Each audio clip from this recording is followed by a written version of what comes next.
Salutare, prieteni! Astăzi vom altui un cireș și vom lua un lăstar din acest cireș, care este un cireș de mai foarte bun, și vă vom arăta și cum alegem lăstarii. Lăstarul, pentru a putea altui cu el, trebuie să fie, cum este acest lăstar, crescut de 1 an.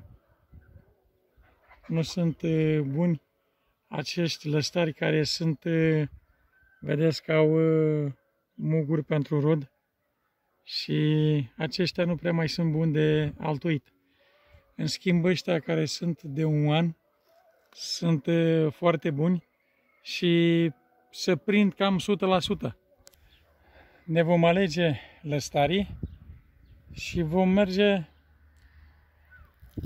la altuit.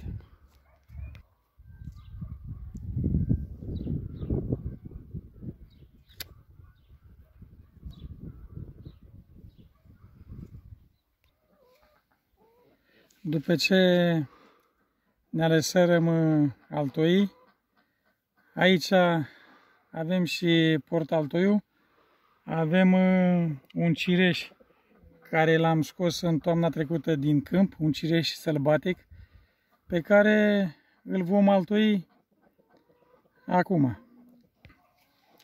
Vom căuta pe acest portaltoi, vom căuta o zonă de unde îl tăiem, să nu aibă noduri pe el, să fie mai finuț, uite cum este în zona asta aici, să nu se spargă mult când facem spărtura în el.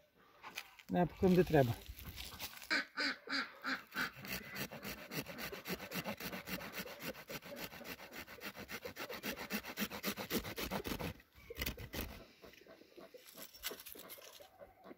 Nu ne ducem până la capăt pentru că ferestrăul dă să spargă.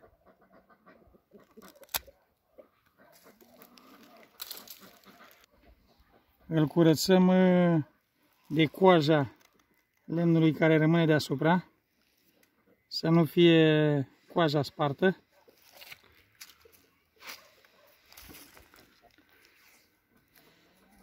La un 3 cm vom da cu bandă, ca atunci când le spargem să nu se crape mai mult decât vrem noi. Îl strângem cât de cât bine.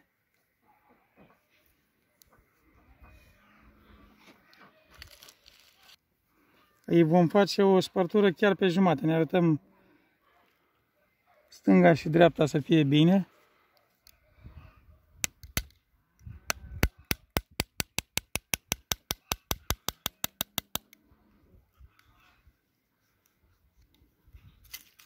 Dacă se vede,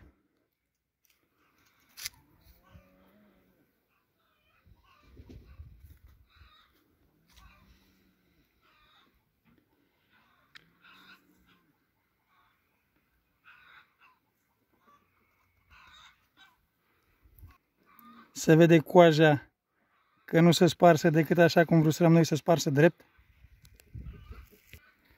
După ce ne pregătirăm portaltoiul spart exact cum trebuie, ne vom pregăti și altoiul. Îl vom lăsa de aici, de la vârf, vom lăsa 4 muguri și îl vom tăia de aici, de la al 5-lea. Îl vom face cumva să ne iese, dacă se vede, e un pic înclinat într-o parte. Îl vom face cu înclinația asta să iese în exteriorul portaltoiului. Încercăm să-l tăiem bine cu cuțetul.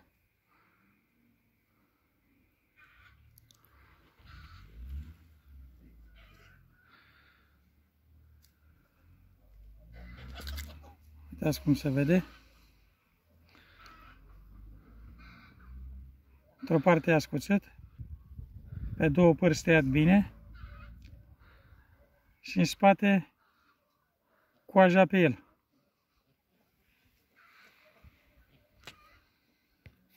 După ce îl făcurăm foarte bine pe 2 părți, îl vom pune în portaltoi.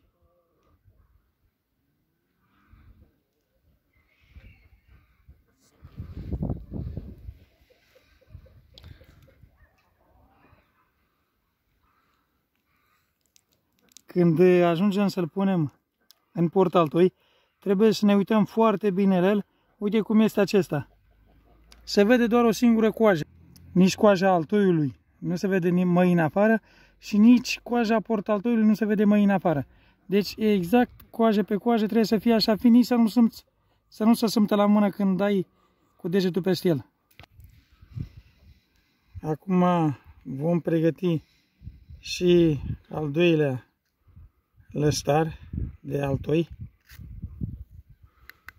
Încercăm să ne iese cât de cât de la prima tăietură cu cuțitul.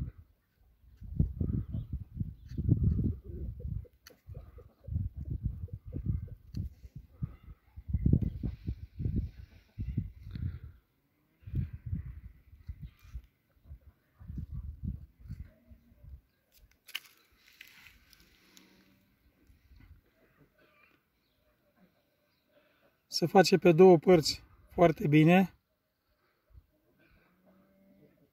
și pe partea de exterior a portaltoiului să rămâie această coajă. Coaja care mai e foarte puțină la interior o scoatem de tot de aici.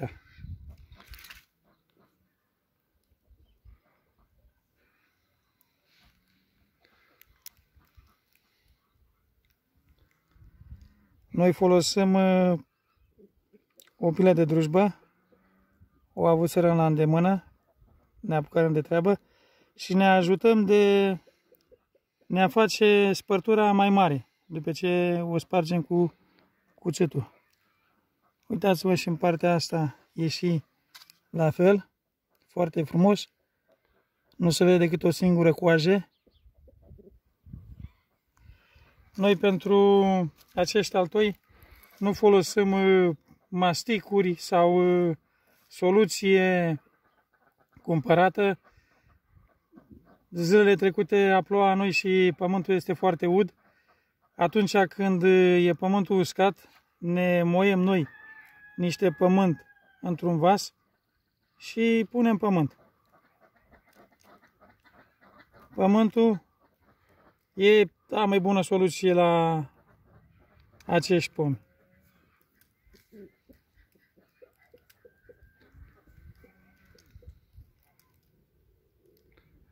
Pomi care se prind 100%.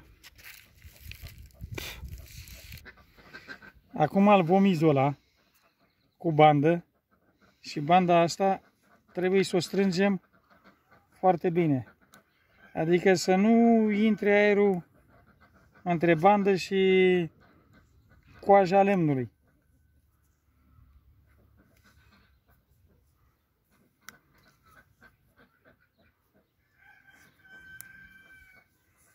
Noi dăm două rânduri de bandă.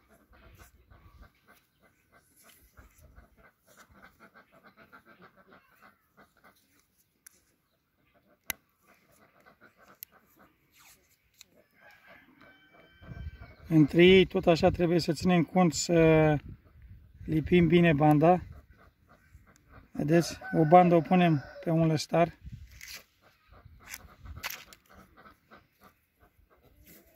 Mai punem una și pe lăstarul la altul. Ia uite, să fie lipit, să nu intre aerul. Că dacă intră aerul, se usucă altoiul și îl vom pierde.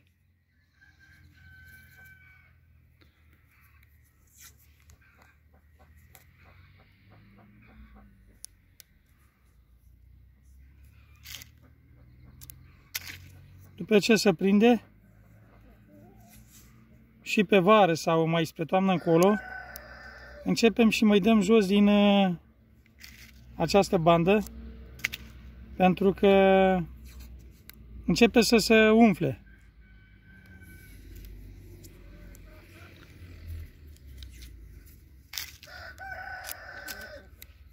Mai punem una aici deasupra pentru să nu intre apa printre banda care o pusem în stânga și în dreapta.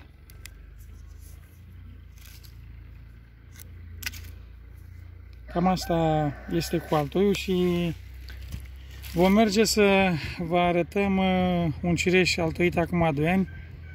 Tot cum altoirăm acest cireș, tot cu pământ, această treabă am făcut și lui ea. Acest cireș e altoit acum 2 ani. I-a mers foarte bine. Dacă se vede, are foarte mulți muguri de rod. Tot printre aceeași metodă care o prezentarăm mai devreme. Aici a fost altoit. Se mai vede foarte puțin.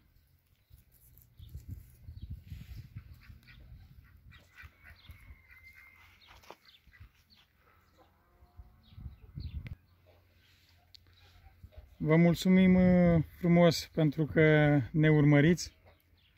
Lăsați-ne și nouă un like și o abonare dacă vreați dumneavoastră.